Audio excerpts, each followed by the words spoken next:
On the day that I announced the Good Friday Agreement, nearly 20 years ago, I described it as an historic achievement, which it was. But I also said on that day that by itself, the agreement did not guarantee peace or political stability or genuine reconciliation.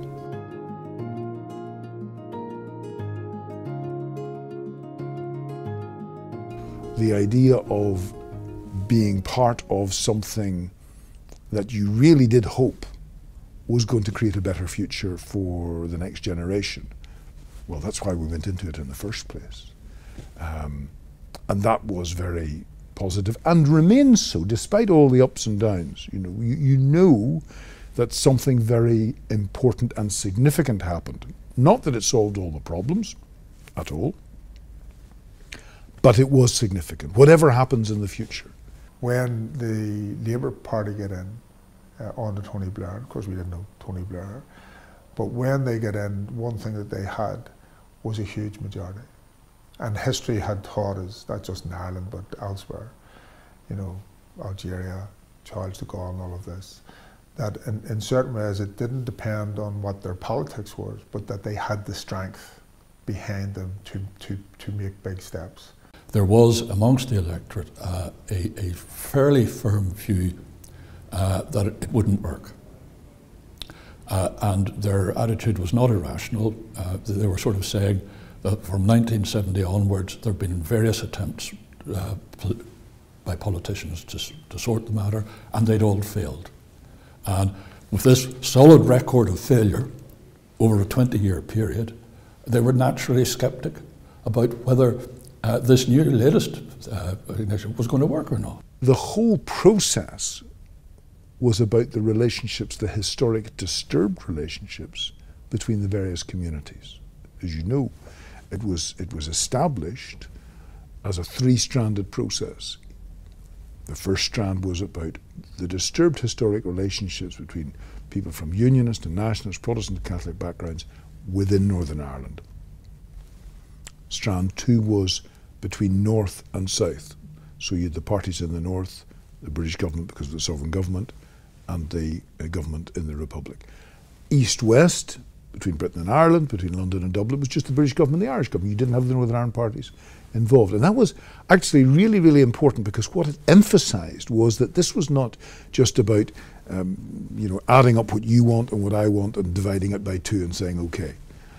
Or just saying, well, what do you think you can live with and what do I think I can live with? It was a much more fundamental thing than that. It was about trying to understand the disturbed historic relationships of communities and deal with those. The real challenge was the burden of history hanging over the place. I used to joke that if we ended a meeting with any party after just 30 minutes, we'd have got to 1689 and there'd be 300 years more of complaints to go through. And that came as a surprise to us. Tony and I were sort of relatively young at the time. We didn't know the full history of Northern Ireland. In fact, if we hadn't been so ignorant, we probably would never have tried to take on the challenge of Northern Ireland. The long history of conflict had created in the political leaders not only a dislike for the other side, but an unwillingness to even listen to the other side. I learned very early that the dramatic walkout is a standard tactic in Northern Ireland politics. You stand up and criticize your opponents, and then with a flourish you walk out the door before they've had a chance to respond. If they were to reach an agreement and end the conflict, they had to sit and talk, and they had to listen to the others, and they had to try to make some accommodation. And I think that while it was difficult for them, at least most of them recognized that the alternative was more difficult. It was a curious beginning, because you're George Mitchell, Senate, United States, Senator. You had the Irish government, ministers. You had the British government, ministers. You had the bevies of civil servants for each. And there was an air of unreality about it. I'm not going to quote Seamus Heaney, but he did it very well, where there was a number of people who you couldn't have planned to be there. For instance, Albert Reynolds in the first instance did not have the baggage of Charlie Haughey. Was a businessman, came in, looked at it nearly from a business point of view. Ben Bertie O'Hearn came in, he seen it. He had a strong backing as well. Tony Blair, obviously, as I spoke before. David Trimble has to be given credit for taking steps which I think he never thought he would have taken. And he was, of course, being picked at from all sides in terms of that. And, you know, there have been negotiations post the Good Friday Agreement where other people have come in as well, including Ian Paisley. Some parties got on okay with other parties, some individuals got on okay, but by and large, there were large elements of all sides who just hated each other. I mean, and it was raw hate. It wasn't dislike, it wasn't, you know, some fella saying he doesn't like that fella, or some girl saying he doesn't like that girl, you know, or vice versa. They just hated each other. They didn't talk to each other. I mean, they used to share interview rooms with each other. And you did watch the process. Tony Blair and I worked on the basis that if we could get people to agree on one small thing, anything, and of course the basis was nothing was agreed until everything was agreed. But if you got agreement on something, you could try and build on that. But the thing that I used to really please me was when you would see opposing sides or fractions, and what there were about 13 groups in it all. But when you saw them actually talking to each other outside of the formal process, you were delighted. Like if you saw, you'd rarely see them sit down and have a cup of tea with each other. That was a rare thing. But at least if they stood and ran into each other in the corridor, or if they were taking a walk for air outside and you saw them talking to each other, you would feel a bit uplifted. You could say, well, you know, this is possible. I found with unionists in negotiations, everything had to be quantified and be quantifiable. It had to be able to be added, subtracted, divided, set on paper.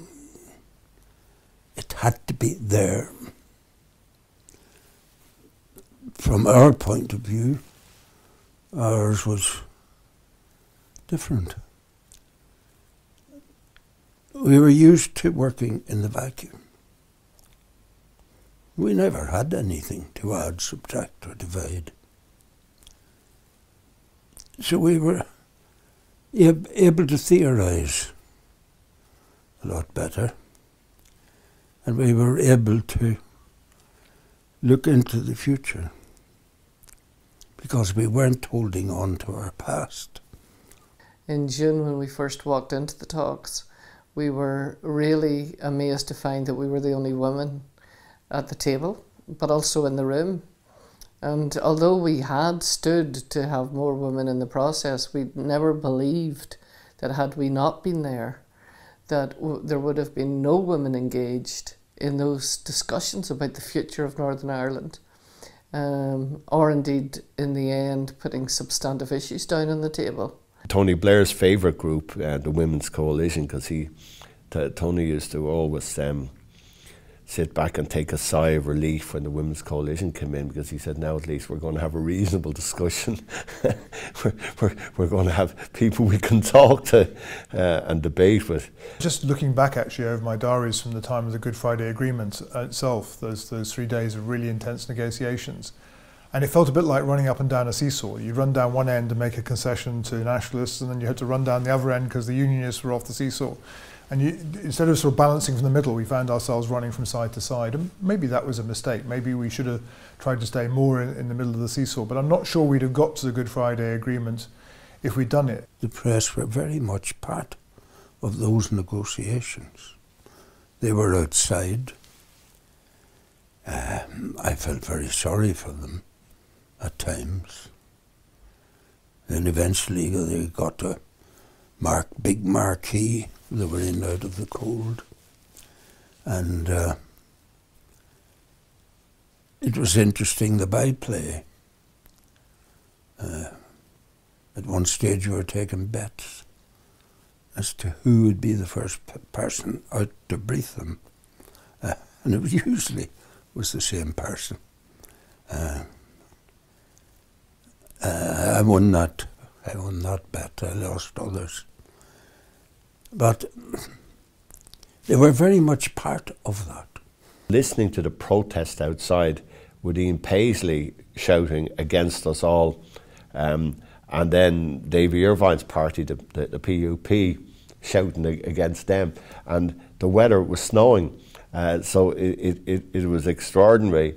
Here we were trying to bring all the sides together, and here's the loyalists and the DUP side having the rows. So it was, you know, people say the Northern talks were complicated. Well, they certainly were when you had the same people protesting against each other. A lot of my recollections are outside castle buildings, protesting about what was going on, the speculation that there was about what had been agreed, and then of course the devastation that when it was agreed, just what had been signed up to by the parties that were in it. And I mean, I can remember the night that the Good Friday Agreement was signed, and we were the outsiders at that stage, because everybody, including some of the paramilitaries, even on the union side, all of the unionist parties, all of the nationalist parties, the great and the good, the government, the Americans, and all were saying how wonderful this was, and we were kind of sitting on the outside, being the people who were opposed to this. Ian Paisley was not involved in the reaching of the agreement. In fact, he was very opposed to it, and he was very outside and created a lot of difficulties. And there's no disguising, he did create a lot of difficulties in all of it. At a much later stage, when he had decided you had to go with this thing, if you knew how to work with him and build a working relationship with him, then you could get somewhere, because once the Assembly was up and running, he did want to be a parliamentarian. He always wanted to be a parliamentarian, and I think at times was able to help his party to behave in a more parliamentary way than they might otherwise have done. While there's been a lot of talk about my role, the role of President Clinton and other outsiders, I think history will judge that the real heroes of the Northern Ireland political process were the people and the elected officials of Northern Ireland. They had lived their lives in conflict. They had seen their society under great stress, fear, and anxiety. They wanted to change that, and they did, at great risk and cost to themselves. David Trimble and I wouldn't have had much similarities in our background, or in the way we thought about the Irish question. But we built up a really good relationship, and I became very, I think, well understanding of the unionist position through him. I mean, David Irvine was a massive personality, and he brought a sense of humour and curiosity and challenge. And what I loved about him was he challenged his own side. He came from a completely different community than me, but I keep telling people at the end of the talks, he and I were like brother and sister, because we learned that we had to sit down and talk about our differences, to find a way to work across them, to find some friendship in that. And once you build those bonds, they don't break. And I was asked to speak at his funeral, and it was probably another moment of immense privilege that I felt, that it was a sign of our peace agreement and a sign of our peace process, that something as symbolic as that could happen. I mean, Bertie Ahern, for example, whenever there were family bereavement, and he still came to the talks. You know, that showed an extraordinary commitment. Seamus Mallon, who I'd known for a very long time, and I found with Seamus, you really got to the heart of things. In fact, sometimes I might say to the gut of things. He's a very powerfully emotional politician, extremely articulate, well-read, and knew his people and knew what was possible and not possible. The leaders that were in a number of the parties. I mean, John Hume had a huge intellectual ability, was able to reframe some things in a way that made acceptance possible. John hadn't been well then. He was under great pressure and tension. You see, people think we didn't like each other, but we did very much and admired each other. We just, and I think it was good for the party that you had two views, and he was with me in terms of what we wanted. Parallel consent, full executive equality. Without that, we're going. And he played his part, and played his part very well. And as I say, he hadn't been very well at that time. But we got through it together. The biggest personality for me was Mo Mowlam when she came, like a breath of fresh air into the room. And she was taking no nonsense. And she didn't stand in protocol, she didn't stand on all of this formality. She wanted us to get down to business. And every meeting that we had, or bilaterals and plenaries, and she just cut it right through. And actually, there was a lot of hostility as a result towards her. Now, some of that was because she was a woman. She had cancer, so she was wearing a wig, which she hated to wear, so she would take it off. And some of these men would say that they couldn't possibly be seen to be having to negotiate with a bald-headed woman. And I would say, get over yourself. There's bigger issues to be resolved here. And I admired her greatly. And on the last night, my image of her was, she had an intravenous drip in her arm. She was in her bare feet. She had the wig off, and she was flying from room to room. So she's now deceased and much missed, like David Irvine. But I would say she gave every ounce of herself to making that peace agreement work. And she should be remembered for that. Having Mo Mowlam there in the job of Northern Ireland Secretary made a huge difference to the perception of the British government amongst nationalists and Republicans. They just saw us in a different sort of way. It created problems on the other side with the Unionists, who then began to doubt where Mo's loyalties lay, and we had to balance that up, and that caused difficulties. But I think Mo was essential in revolutionising the way that many people in Northern Ireland saw the British government. In terms of the implementation of the process, Martin McGuinness played a really very important role. And when I was Speaker and trying to make the Assembly work, and if there was a difficulty, Martin would come along, you'd have a conversation about it, and if you got an agreement with Martin, Martin would deliver. He didn't go into a negotiation without thinking about, the conflict and that people had lost their lives for this, and that it had to be something which could move the whole process on. And I thought that was quite poignant, and also something which kept your feet on the ground in terms of all of this. That you can't. It's not just your decision; it's a decision which is going to affect so many people. Peter Mandelson was the. People ask me from time to time who's the best Secretary of State you had to deal with, and I always say it was Peter Mandelson. You never had to say anything to him twice. He understood, and he understood things quickly. So I think for us,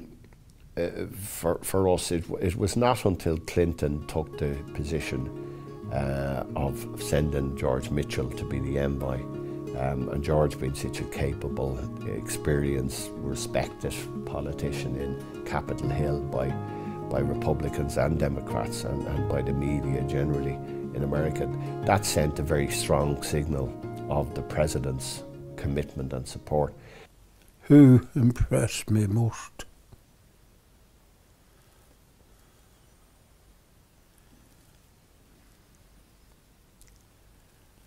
Mitchell, George.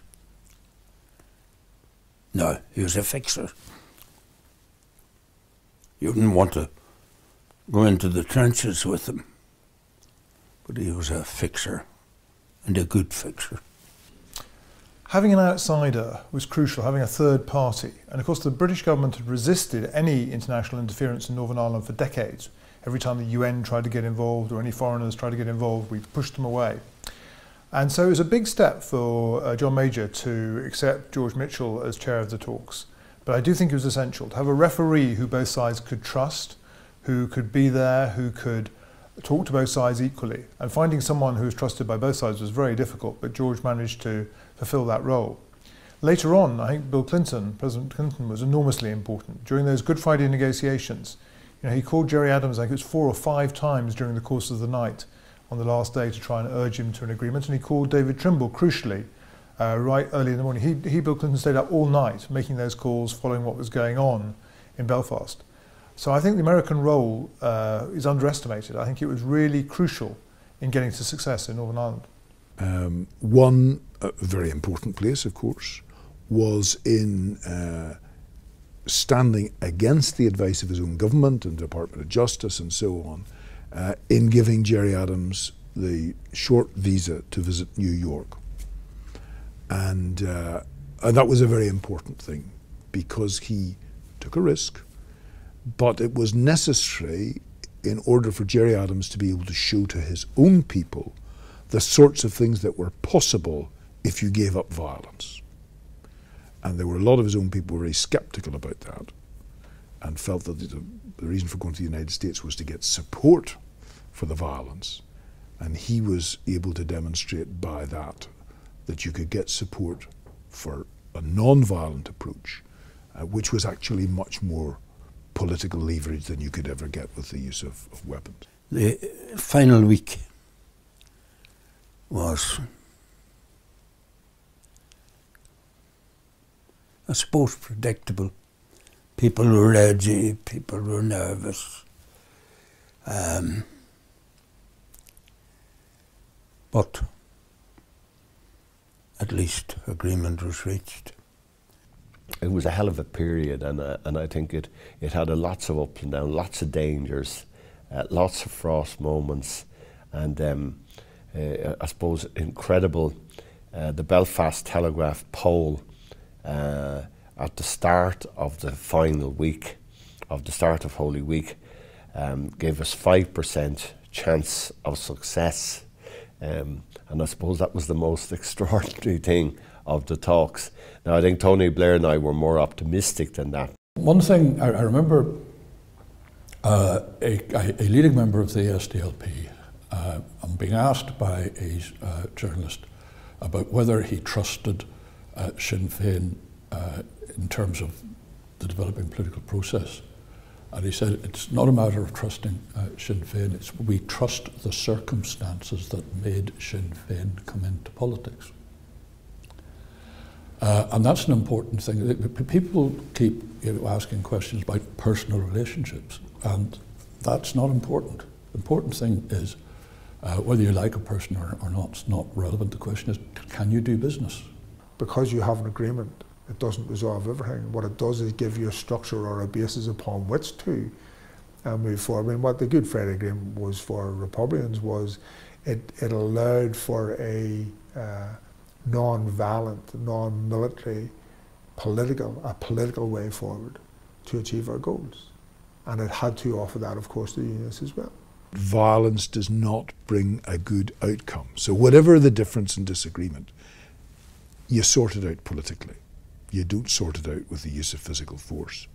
And that's a huge historic step forward. In fact, that is probably the real achievement of the Good Friday Agreement. People think, well, it's about reaching agreement. It was, after all, the Good Friday Agreement. No. What it's about is a commitment and an understanding that we disagree with each other without killing each other. That's what it's about. And that's the big message for the next generation as well. We don't have the massive bombs and assassinations, and there's a sense of safety. But, you know, I knew that 20 years wasn't going to resolve issues of sectarianism, no more than issues of sexism or racism. So we have a lot of work still to do on that. Reconciliation, are we a reconciled people? No, we're not. We have still a long way to go on that.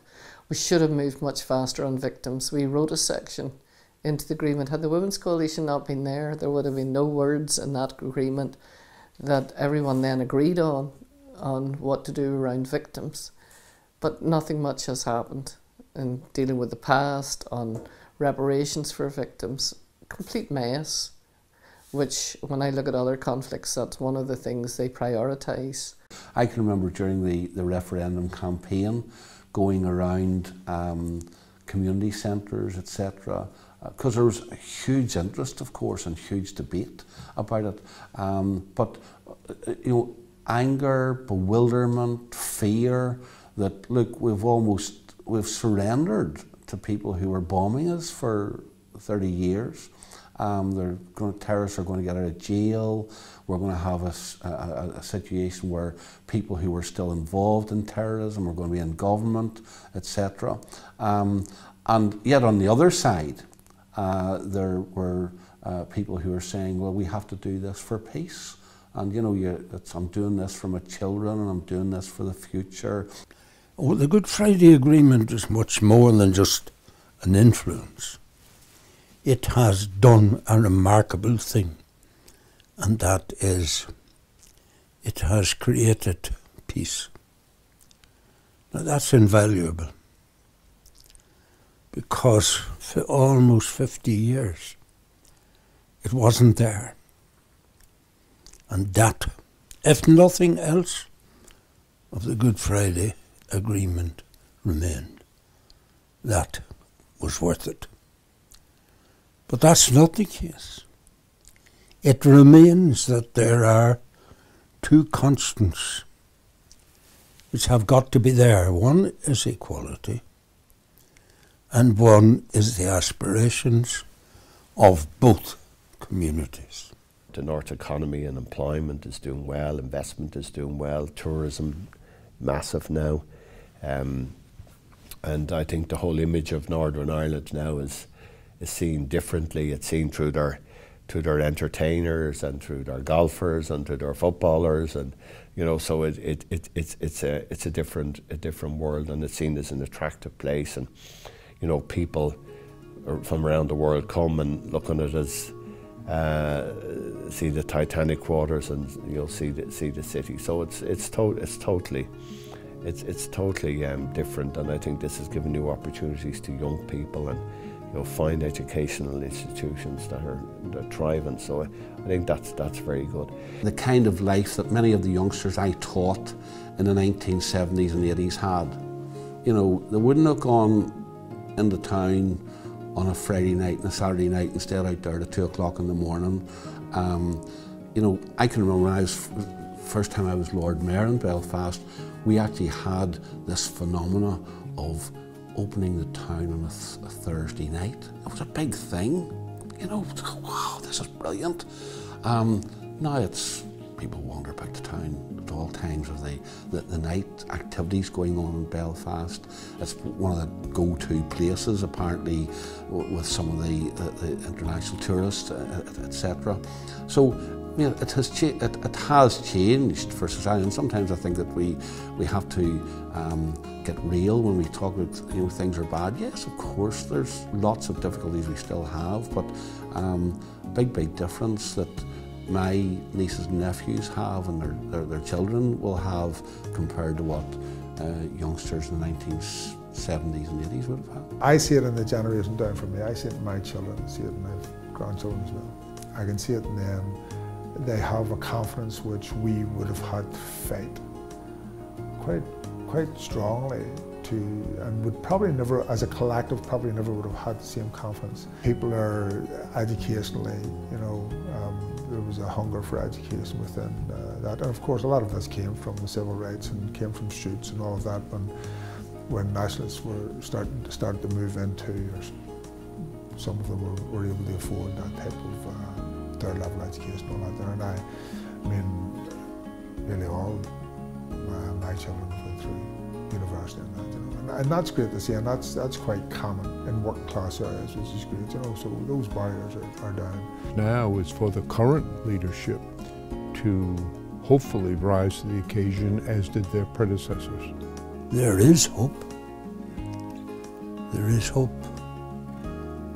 But rather than forget about the past, we should be learning from it. Learning what has to be done and what must not be done. And there's where the past is so very important for our future.